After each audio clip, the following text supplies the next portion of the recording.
Hello everyone, Happy New Year. My name is Mike Kresch. I am the founder of Kresch & Partners, a marketing and branding consultancy. And today I want to talk to you about social media strategy for small businesses in 2019.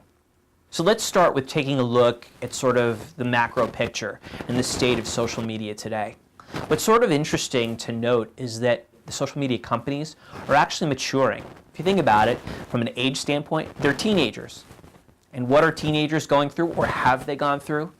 Massive growth spurts. And that certainly holds true. If you look at the number of users in social media properties, there's been astronomical growth. Facebook now has 2.2 billion users. LinkedIn, since its acquisition from Microsoft, has now gone up to almost 600 million users. Instagram, 800 million users.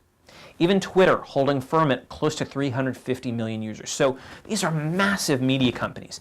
And the end result, why this is important to you and me, the small business owner, is that accompanying this tremendous growth has been an explosion of posts, right? I'm sure you've seen this as you've experimented with your content calendars and when you've posted content. The fact of the matter is organic posts are seeing less and less traffic. And it's a problem for us. So, how do we deal with that in 2019? Well, for starters, I want to talk to you about a strategy that's now become obsolete. And that is, there's been sort of a mindset in the past where consistent daily posting, volume posting, is important. Why? Because you're keeping your name fresh out there. You're reminding people that your brand is viable, it's fresh, it's out there. It's no longer going to work. Why? Because organic posts, without a lot of thought and without a lot of strategy, and most importantly, without a lot of value and entertainment to the end user, they're not going to resonate and the algorithm is not going to pick it up. So point number one in 2019, quality over quantity. I want you to take a look at your social media calendar. Take a look at the number of posts you have scheduled in a given month, and I want you to scale back significantly. And I want you to focus on making each post that you do, even if it's only 10 a month, 15 a month, as opposed to the 30 that you did last year in a given month, focus on delivering quality.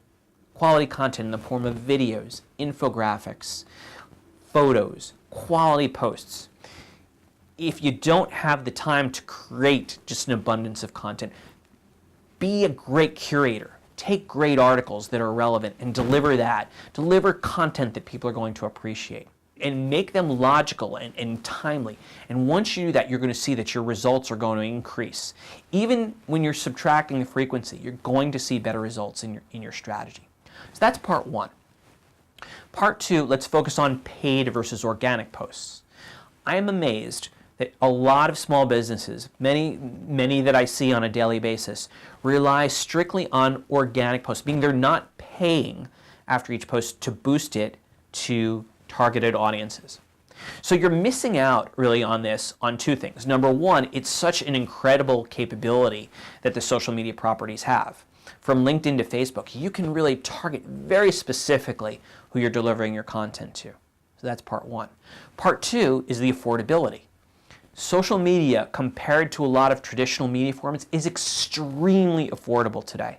For only a $20 or $40 investment, you can boost a post to a targeted audience. I had a client that I worked with that spent $40 in boosting a video, garnered over 800 views, and translated it into a client. So for a $40 investment, they generated a client which resulted in a $3,000 payoff. Now, that's not going to happen all the time, but you see what I'm talking about. In contrast to some more traditional forms of media where you're going to see 4 or 5-figure price tags, you can just sacrifice a lunch out one day, take that money and boost a post, and you can see great results. So again, to recap, 2 quick things. Quality over quantity in your posts. Make sure that you set aside some of your marketing budget, even if it means taking out from some traditional forms that maybe aren't generating the ROI that it used to, taking some of that budget money and using it to boost posts. Because invariably, there will be times where you create a quality piece of content, you put it out there, you follow all the rules of syndication, and it just doesn't get results. I know I've been there. The beauty of social media is you get that second opportunity. You can boost it to the right audience. And finally, one more quick little tidbit.